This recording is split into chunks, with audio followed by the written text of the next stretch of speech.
দিয়ে দেই। লক্ষ্য করে দেখবেন, না এদিকে যাব না, আল্লাহ বাঁচিয়ে রাখলে আরেক সময়, আমি এখন একটু শর্ট করব। পেয়ারে হাজিরিন, তাহলে বুঝে গেছেন তো যে এটা হচ্ছে ব্যানার, তরিকার নাম, এটা হচ্ছে ব্যানার, একটা নাম, কিন্তু মূল কার্যক্রম কি? কোরআন সুন্নাহ ভিত্তিক জীবন ব্যবস্থা। এই যে এতক্ষণ পর্যন্ত কোরআন সুন্নাহর বয়ান করছি, কেমন? হ্যাঁ, এইটাই বা সামনে শেষ করার আগ পর্যন্ত তো বলবো কিনা? এইভাবেই গৌসুল আজম আহমদুল্লাহ মাইজ ভান্ডারী, গৌসুল আজম গোলামুর রহমান মাইজ ভান্ডারী শিক্ষা, গৌসুজ্জামান শফিউল বশর মাইজ ভান্ডারী থেকে আমরা এইভাবেই কোরআন সুন্নাহ ভিত্তিক জীবন ব্যবস্থা শিক্ষা লাভ করেছি। কথা বুঝতে পেরেছেন? তাহলে এটা মাইজ ভান্ডার শরীফের শিক্ষা ঠিকই, কিন্তু এটা কোরআন সুন্নাহর শিক্ষা। কোরআন সুন্নাহর বাইরে কোনো এলেম থাকতে পারে, কোনো জ্ঞান থাকতে পারে। এবার বুঝতে পেরেছেন?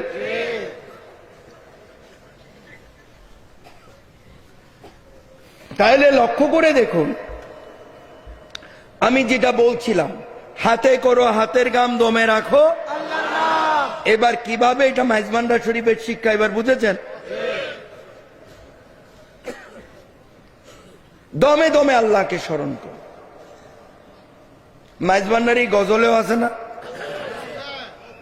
দমে দমে জপরে মন আল্লাহু, দমে দমে জপরে মন আল্লাহু, আরে দম থাকিতে ভুলল না মন আল্লাহু, আরে দম থাকিতে ভুলল না মন আল্লাহু, দমে দমে জপরে মন আল্লাহু, দমে দমে জপরে মন আল্লাহু।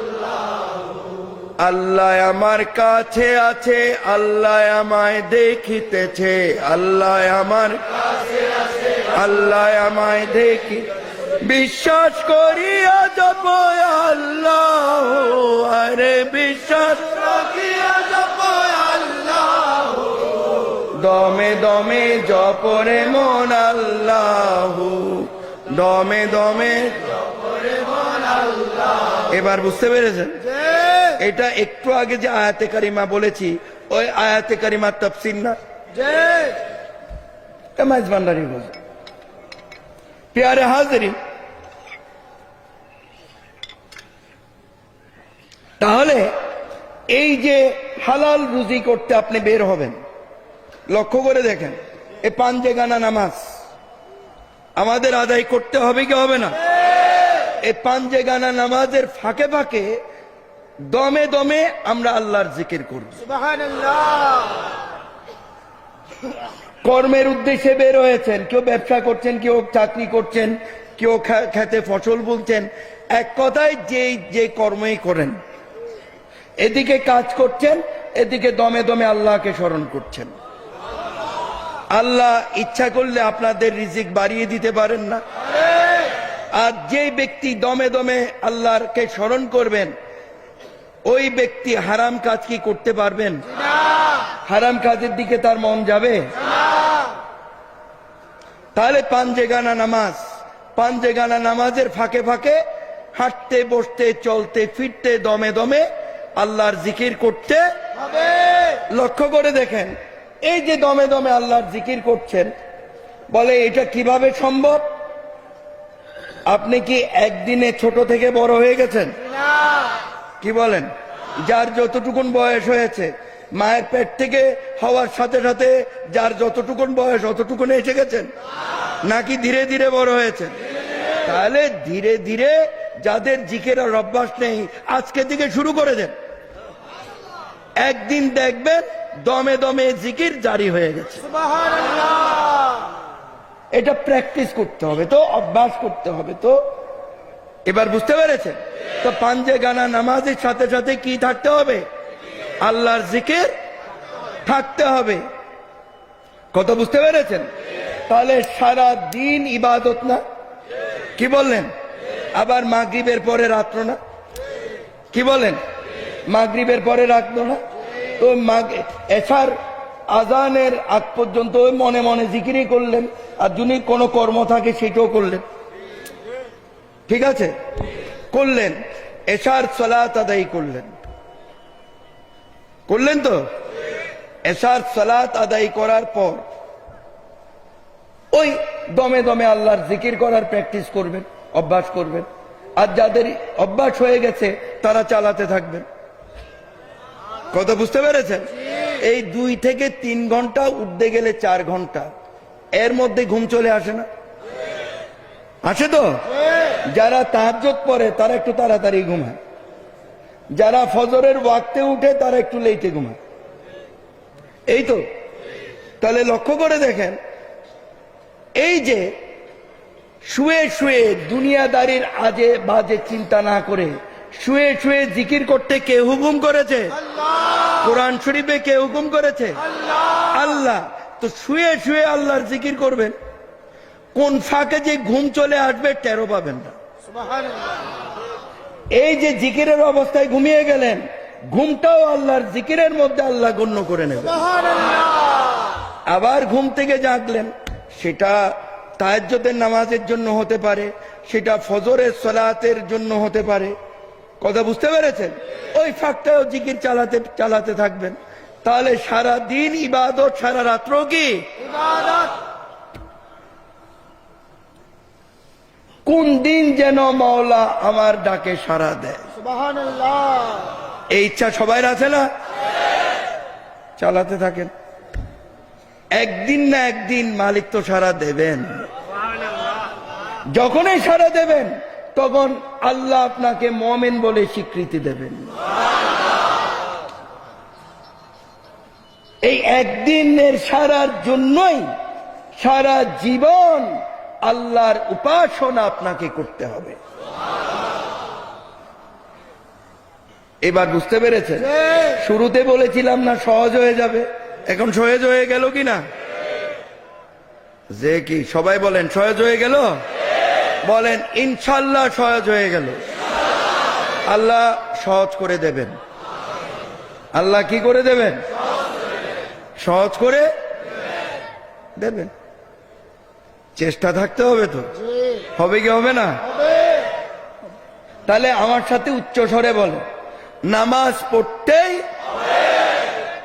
এই আওয়াজ আমি খুশি না, আরো জোরে সবাই বলবেন, নামাজ পড়তেই, রোজা রাখতেই, ধন সম্পদ থাকলে হজ করতেই, ধন সম্পদ থাকলে যাকাত দিতেই, কালমা শরীফ আদায় করতেই, পিতামাতার খেদমত করতেই, পুরুষ পুরুষের ভাবে পর্দা, মহিলা মহিলার ভাবে পর্দা মোতাবেক চলতেই,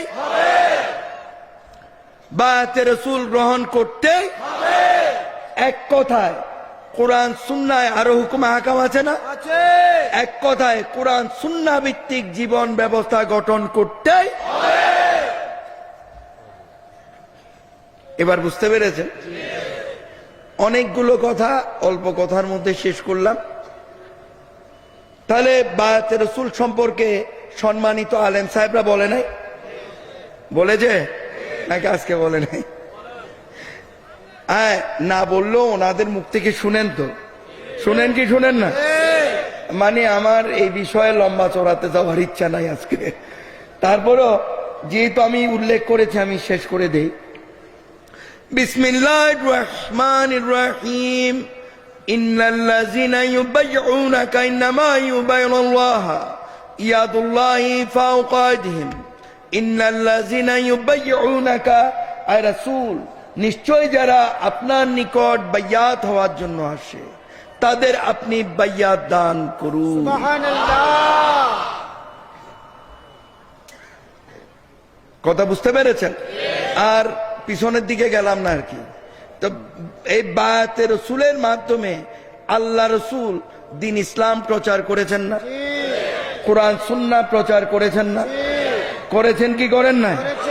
অস্বীকার করা যাবে? হ্যাঁ। তাহলে লক্ষ্য করে দেখেন, আল্লাহ রাসূল যখন জাহেরাভাবে পর্দা করবেন 4 জন খলিফাকে চারজন খলিফাকে আল্লাহ রসুল দায়িত্ব দিয়েছিলেন না? ওনাদেরকে আমরা কি বলতে পারি? বিসমিল্লাহির রহমানির রহিম, আলা ইন্না আউলিয়াল্লাহি লা খাউফুন আলাইহিম ওয়া লা হুম ইয়াহজানুন। আলা, সাবধান করে দিলাম হে জগৎবাসী, ইন্না আউলিয়াল্লাহি লা খাউফুন, নিশ্চয় আমার আউলিয়া আল্লাহদের, লা খাউফুন, এই লা খাউফুনের দ্বারা কোন রকমের কোন ধরনের ভয়ভীতি আল্লাহ বলছেন আমার আউলিয়া আল্লাহর নেই। সুবহানাল্লাহ। মরণের ভয় নেই, কবর আযাবের ভয় নেই, রোগ বালা মুসিবতের ভয় নেই, আযাব গজবের ভয় নেই, ঈমান যাওয়ার ভয় নেই, নেই নেই কোন রকমের কোন ধরনের ভয়ভীতি আল্লাহ বলছেন আমার আউলিয়া আল্লাহর নেই। সুবহানাল্লাহ। আলাইহিম ওয়া লা হুম ইয়াহজানুন, এবং তাদের কোনো চিন্তা ভাবনাও নেই। সুবহানাল্লাহ। সমস্ত গমগিনি পেরেশানি থেকে, চিন্তা ভাবনা থেকে আল্লাহ বলছেন, আল্লাহ তাআলা আউলিয়া আল্লাহদের মাহফুজ করে রেখেছেন, মুক্ত করে রেখেছেন। সুবহানাল্লাহ। قال رسول الله صلى الله عليه وسلم আলাউলিয়া মিন্নি আনা মিনহুম, আল্লাহ রাসূল বলেছেন আউলিয়া আল্লাহগণ আমার মধ্যে আর আমি স্বয়ং রাসূল আল্লাহ আউলিয়া আল্লাহর মধ্যে। সুবহানাল্লাহ। তোমরা যদি আমার নূরে মুহাম্মাদির জেলোয়াত দেখতে চাও, নূরে মুহাম্মাদি রঙে রঙিন হতে চাও, নূরে মুহাম্মাদির আলোকে আলোকিত হতে চাও, তাহলে আমার আওলাদ রাসূল আউলিয়া আল্লাহর নিকট যাও, কারণ তাদের ভিতরে আমি, আমার ভিতরে তার। সুবহানাল্লাহ। কথা বুঝতে পেরেছেন? এই চারজন খলিফা ওনারা প্রত্যেকেই ছিলেন আউলিয়া আল্লাহ। সুবহানাল্লাহ। ওনারা বায়াতে রাসূলের মাধ্যমে দ্বীন ইসলাম প্রচার করেছেন না? কোরআন সুন্নাহ প্রচার করেছেন না? ইমাম হাসান হুসাইন ওনারা হচ্ছেন আওলাদ রাসূল আউলিয়া আল্লাহ, ওনারা দ্বীন ইসলাম প্রচার করেছেন না? এইভাবে ইমাম জয়নাল আবেদিন ইমাম হুসাইন রাদিয়াল্লাহু তাআলা আনহুর ছেলে, তিনি দ্বীন ইসলাম প্রচার করেছেন না বায়াতে রাসূলের মাধ্যমে? তাবিঈন, তাবিঈনদের মধ্যে যারা আউলিয়া আল্লাহ ছিলেন তারা দ্বীন ইসলাম প্রচার করেছেন না? এক কথায় আল্লাহ রাসূল দ্বীন ইসলাম প্রচার করেছেন, তার পরবর্তীতে হোল ওয়ার্ল্ডে আওলাদ রাসূল আউলিয়া আল্লাহরা দ্বীন ইসলাম প্রচার। সুবহানাল্লাহ। অস্বীকার করা যাবে? বায়াতে রাসূলের মাধ্যমে। আজকে এই পর্যন্তই, আমি আর সামনের দিকে যাচ্ছি না, আসলে আমার খুবই কষ্ট হচ্ছে। আল্লাহ বাঁচিয়ে রাখলে এটার কন্টিনিউ আমি অন্য সময় করব। বুঝে গেছেন তো? আমি কোরআন শরীফের একটা আয়াতে কারিমা দিয়ে খুব সহজে বুঝিয়ে দিচ্ছি, কথা বুঝতে পেরেছেন? তাহলে বক্তব্যটা সমাপ্ত হয়ে যাবে, ঠিক আছে? বিসমিল্লাহির রহমানির রহিম, আতুল্লাহ ওয়া আতুর রাসূল ওয়া উলিল আমরি মিনকুম। আতুল্লাহ, আমি আল্লাহর তাবেদারি করব, ওয়া আতুর রাসূল ওয়া উলিল আমরি মিনকুম, উলিল আমর আওলাদ রাসূল আউলিয়া আল্লাহর তাবেদারি করব। আউলিয়া আল্লাহ আওলাদ রাসূলের তাবেদারি, রাসূলের তাবেদারি, রাসূলের তাবেদারি, আল্লাহর তাবেদারি। আউলিয়া আল্লাহ আওলাদ রাসূলের নিকট বায়াত রাসূল গ্রহণ করা, রাসূলের নিকট বায়াত রাসূল গ্রহণ করা, রাসূলের নিকট বায়াত রাসূল গ্রহণ করা।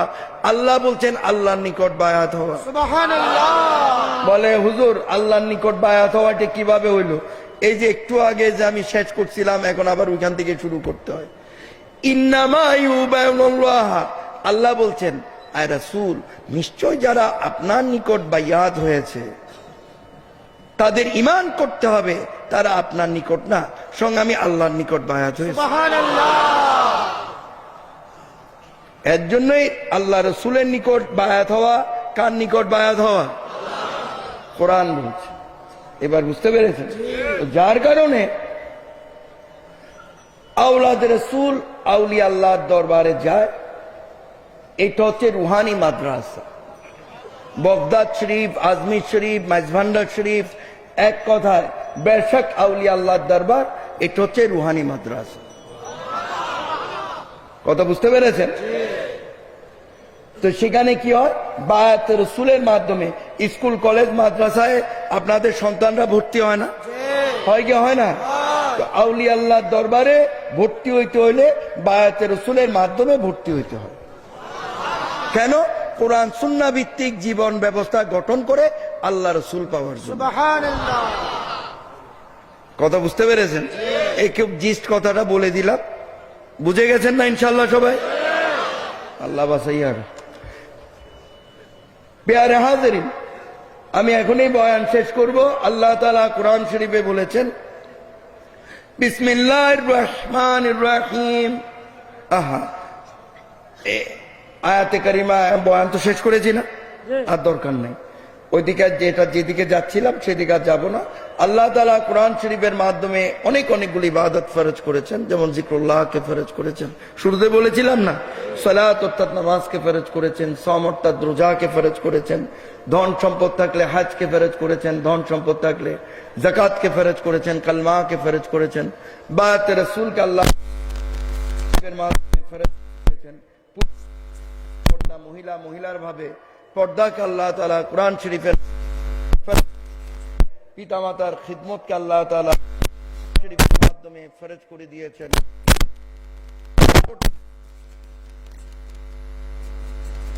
যদি ইশকেলাহির মাধ্যমে, জিক্রুল্লাহর মাধ্যমে আকীদাকে শুদ্ধ রেখে আল্লাহর সন্তুষ্টির জন্য আপনাদের জীবনে যদি আপনারা প্রতিষ্ঠিত করতে পারেন, তাহলে আল্লাহ তাআলা আপনাদের প্রত্যেককে মুমিন মুসলমান হিসেবে কবুল করে নেন। আমিন। হিংসা, নিন্দা, লোভ, তিরস্কার, গীবত, গিল্লা, এতিমের হক, গরিবের হক গজব করা, সুদ ঘুষ খাওয়া, এক মুসলমান আর এক মুসলমানকে খুন করা, নাজেহাল করা, জখম করা, মদ গাঁজা থেকে শুরু করে যত রকমের নেশা জাতীয় দ্রব্য আছে, এক কথায় পৃথিবীতে যত রকমের হারাম কাজ আছে এগুলো বর্জন করতে হবে।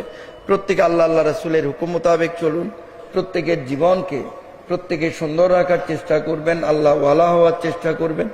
অবশ্যই হুজুরে নূরের ওয়াসিলায় আল্লাহ আপনাদের প্রত্যেককে সাহায্য দান করুন। আমিন। প্যারে হাজিরিন, আমি এখানে কারো বিরুদ্ধে আসি নাই, আমি এখানে এসেছিলাম কোরআন সুন্নাহর বয়ান করতে। যতটুকুন মালিক তৌফিক দান করেছেন আমি করেছি। মনে রাখার চেষ্টা করবেন, ওই অনুপাতে আমল করার চেষ্টা করবেন। অবশ্যই হুজুরে সাল্লাল্লাহু আলাইহি ওয়াসাল্লামের ওয়াসিলায় আল্লাহ আপনাদের প্রত্যেককে সাহায্য দান করুন। আমিন। সব সময় বলি, আজকেও বলছি, মানুষ হত্যা করে আল্লাহ পাওয়া যাবে না, মানুষের উপর অত্যাচার অবিচার করে আল্লাহ পাওয়া যাবে না, মানুষকে আহত পঙ্গু করে আল্লাহ পাওয়া যাবে না। আল্লাহ পাওয়া যাবে কোরআন সুন্নাহ ভিত্তিক জীবন ব্যবস্থার মধ্য দিয়ে। সুবহানাল্লাহ। এটা আমাদের প্রত্যেককে দৃঢ় ঈমানে বিশ্বাস রাখতে হবে। আজ এ পর্যন্তই সমাপ্ত। প্যারে হাজিরিন, মুক্তাসর ভাবে মাহফিলে দরুদ শরীফ পাঠ করবেন মৌলানা নিজামুল হক মাইজ ভান্ডারী সাহেব। আলহামদুলিল্লাহ, সবাই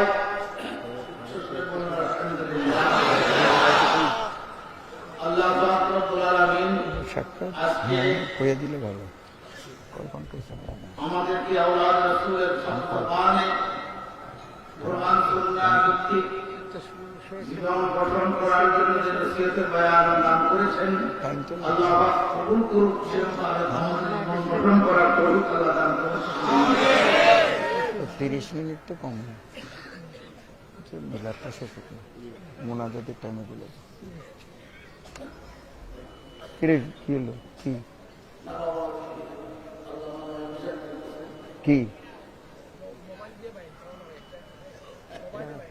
হ্যাঁ, এটা একটু অন করেন তো।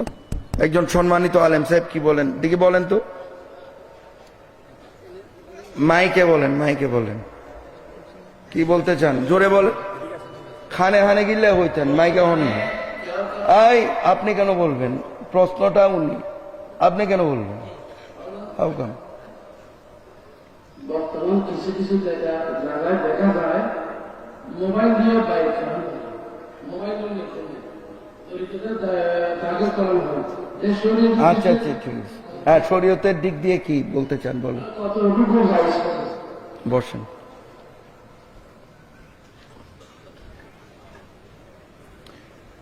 এটা আসলে প্রযুক্তি ব্যবহার করে অনেকেই কাজ করতে চান, কিন্তু কোরআন হাদিসের ডকুমেন্ট অনুযায়ী আল্লাহ রসুল যেমন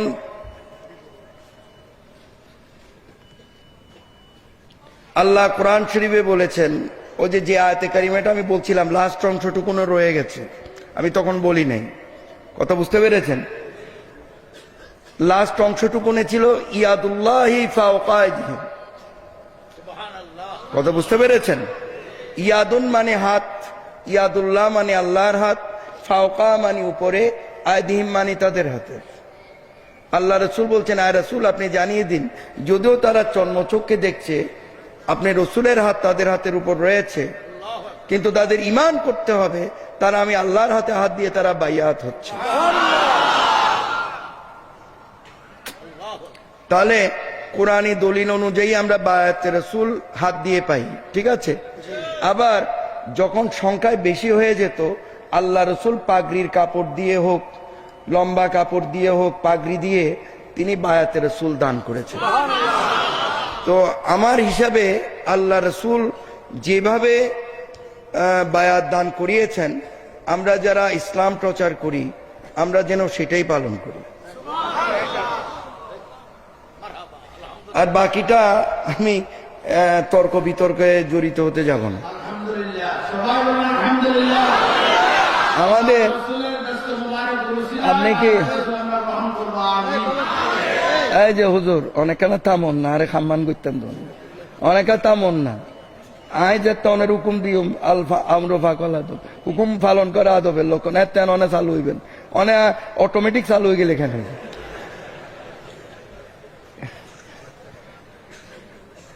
যেটা আমি বলছিলাম শুনেন, একদিন আমি রাগ হয়ে এক মাহফিলে বলেছিলাম, এরকম উদ্ভট অনেকগুলো প্রশ্ন আসে আমার কাছে, কথা বুঝতে পেরেছেন?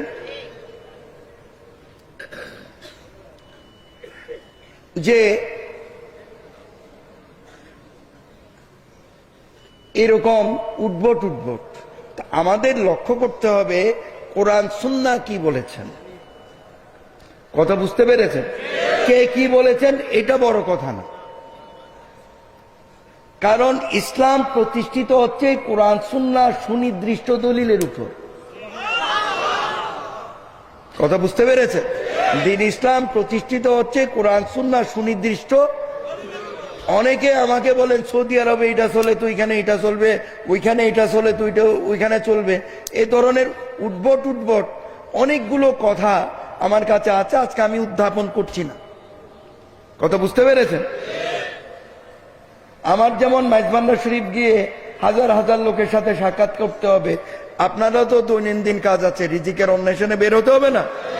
তো আমি এত লম্বাতে যাচ্ছি না, আমি বুঝিয়ে দিচ্ছি। তো এক কথায় বুঝে নিতে হবে, কথা বুঝতে পেরেছেন?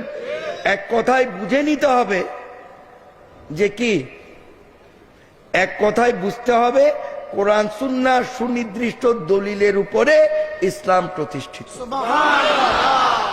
অমুকে কি কইল, তমুকে কি কইল, এগুলো হচ্ছে গ্রহণযোগ্য না। কথা কি বলেছেন? অমুকে কি বলল, তমুকে কি বলল, এটা গ্রহণযোগ্য না। কোরআন সুন্নাহ সুনির্দিষ্ট দলিলের মাধ্যমে যে মাসালা প্রতিষ্ঠিত সেটাই আমাদের মানতে হবে, দৃঢ় ইমানে বিশ্বাস করতে হবে এবং সেটার উপরেই আমল করতে হবে। এবার বুঝতে পেরেছেন সবাই? সেটার উপর কি করতে হবে? আর আমি একটা পয়েন্ট আমি ছেড়ে এসেছি, এইমাত্র মালিকের তরফ থেকে নির্দেশ এসেছে, আমি সেটা সমাধান দিয়ে দিচ্ছি। ওই যে বিছনায় যে অসুস্থ অবস্থায় পেশাব পায়খানা করছে, ওই অবস্থায় সে কিভাবে কি করবে একটা মাসালা রয়ে গেছে না? খেয়াল করে দেখেন,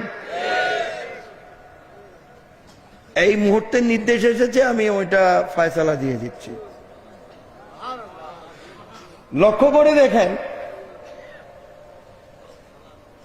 ওই রুগী সে বিছনায় পড়ে আছে, কোন ফাঁকে তার মলমূত্র ত্যাগ হচ্ছে সে নিজেও জানেন। কথা বুঝতে পেরেছেন? কারণ ইবাদতের শর্ত হচ্ছে অজু। ইবাদতের শর্তটা কি? হ্যাঁ, অজু। অজু শব্দের অর্থ হচ্ছে পাক পবিত্রতা। তো ওই লোকের কোন ফাঁকে মলমূত্র ত্যাগ হয়? সমস্ত অবস্থায় না পাক অবস্থায় আছে না? আছে কি নেই? হ্যাঁ, আছে তো, না পাক অবস্থায় আছে না? কিন্তু ওই ব্যক্তি সদা সর্বদা আল্লাহর জিকির করতে পারবে। এখন অনেকের ভিতরে প্রশ্ন জাগবে যে পাক না পাকের একটা ব্যাপার আছে, কি বলেন? আমি আপনাদেরকে একটু স্মরণ করাইয়া দিব মাত্র। প্রত্যেককেই, যতজন আছেন বা যারা শুনছেন, লক্ষ্য করে দেখেন, বেশি না হোক একদিন না একদিন পেট কামড়ায়া কামড়ায়া বা টয়লেটে যান নাই? উচ্চ স্বরে বলেন, গেছেন কি যান নাই? সবাই গিয়েছেন তো? তখন যখন পেট কামড়িয়ে কামড়িয়ে মলমূত্র ত্যাগ হয়, তখন ওই টয়লেটে বসে বা হাম্মামে বসে বা আপনার এই শৌচাগারে বসে কি বলেন? আল্লাহ তুমি আমারে বাঁচাও, আল্লাহ তুমি আমারে বাঁচাও, বলেন কি বলেন না? ওই সময় কারো